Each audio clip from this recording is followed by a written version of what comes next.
রান্না হচ্ছে ইলিশ মাছ দিয়ে সর্ষে বাটা। দেখো কালো জিরে ফোড়ন দিয়েছি, ইলিশ মাছগুলোকে একটু ভাজা ভাজা করে নিচ্ছি এক ফোড়ন দিয়ে। এবার আমি সর্ষেটা ঢেলে দেবো।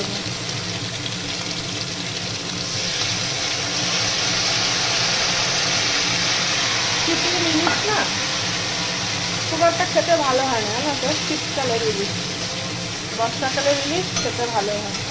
তা গামাখা গামাখা করেই নামাবো, বেশি ঝোল দেবো না, জাস্ট মাছটা সিদ্ধ হবে। আমার ইলিশ মাছ সর্ষে বাটা দিয়ে রান্নাটা হয়ে গেছে। দেখো বন্ধুরা, একটু সর্ষের তেল দিয়ে দিলাম, যেহেতু সর্ষের রান্না তো একটু কাঁচা সর্ষের তেল দিতে হয়। মাছটা খুব একটা বড় না, গামাখা গামাখা করেই রেখে রান্নাটা করলাম। হয়ে গেছে, নামিয়ে দেবো।